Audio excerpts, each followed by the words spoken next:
after night, in her Baroque palace, she wrote and rewrote the incredible pages, forcing from her despairing mind those miracles of wit and grace, those distilled chronicles of the regal court.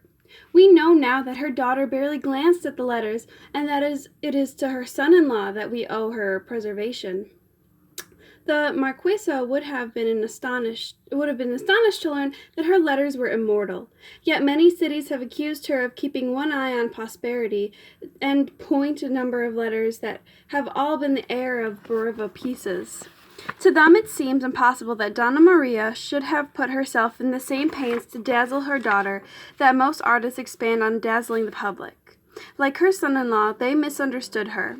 The Conde delighted her letters, but he thought that when they had enjoyed the style that had extracted all their riches and intentions, missing, as most readers do, the whole purport of literature, which is the notation of the heart. Style is but the faintly contemptible vessel in which the bitter liquid is recommended to the world.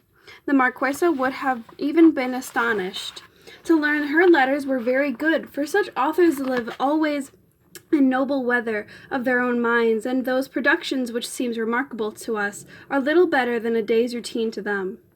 This was the old woman who hours by hour would sit upon her balcony, her odd straw hat casting purple shadows across her lined in yellow face.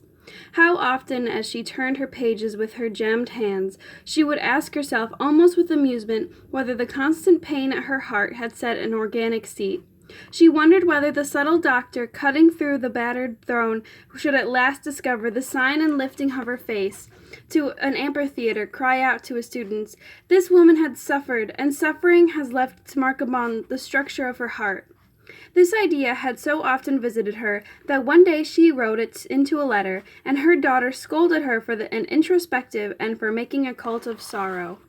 The knowledge that she would never be loved in return acted upon her ideas as a tide acts upon cliffs.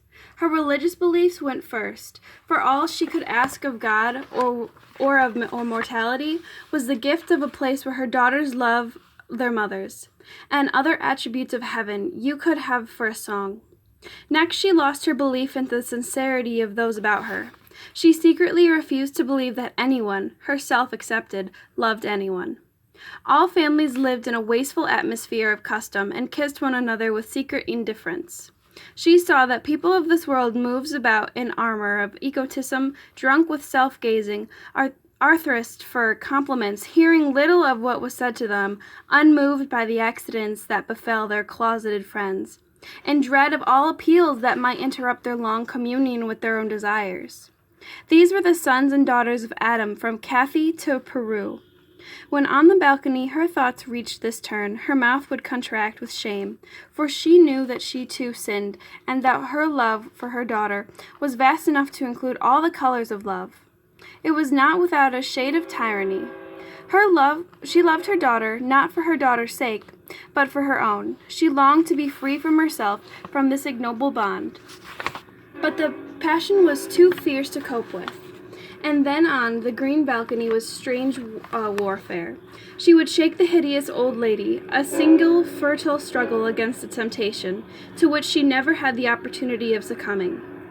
How could she rule her daughter when her daughter saw to it that 4,000 miles lay between them?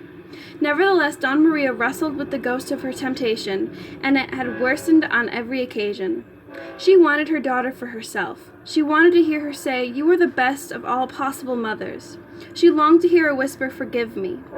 About 2 years after her return from Spain, there took place a series of conspicuous events that, with a great deal to tell about her inner life of the Marquesa.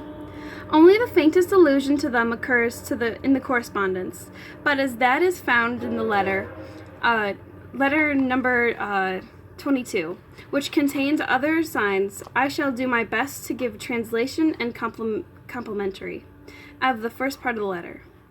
Where there are no doctors in Spain, where are those good men from Flanders that used to help you so? Oh, my treasure, how can we punish you enough for letting your cold endure so many weeks? Don Vence and I implore you to make my child see reason. Angels of heaven, I implore you to make my child see reason. Now that you are better, I beg of you, resolve that when the first warning of cold comes, you will steam yourself and go to bed.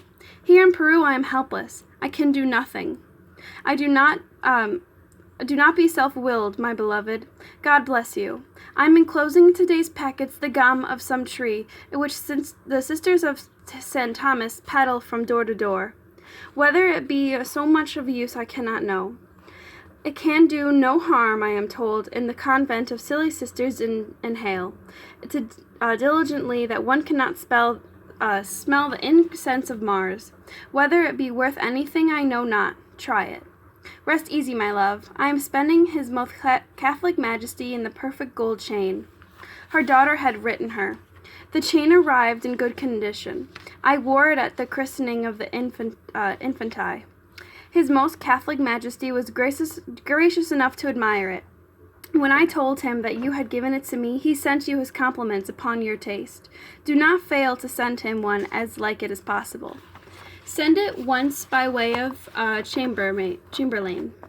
He need never know that in order to obtain it, I had to walk into a picture. Do you remember the sacristy of San Martin?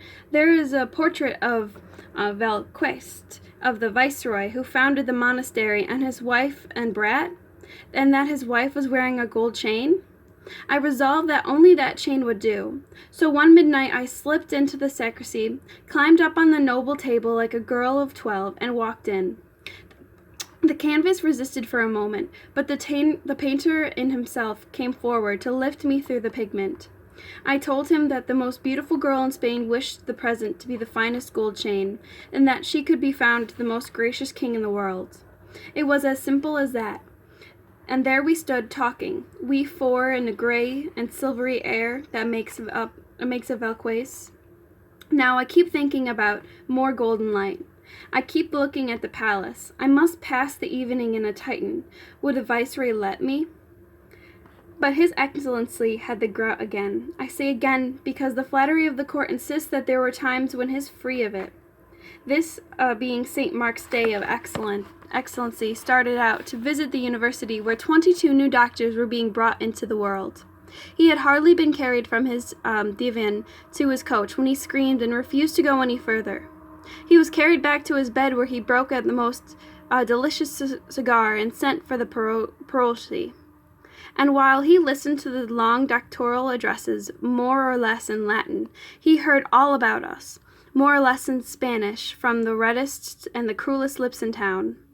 Donna Maria permitted herself into the passage, although she had just read in her daughter's last letter. How many times must I tell you to be more cautious in the things you say in your letters? They often show signs of having been opened on the journey. Nothing could be more ill-judged than your remarks on the you-know-what-I-mean at Cusco. Such remarks are not funny. Even though the Vincenze did compliment you on them in his postscript, they might not get onto a great deal of trouble with certain persons here in Spain. I continue to be astonished that your indiscretions have not long since led to your being ordered and retired to your farm. There was a great press at exercises, and 2 women fell upon the balcony. But God in his goodness saw that he fell on Donna Merced. All 3 were badly hurt, and will be thinking of the other things within the year.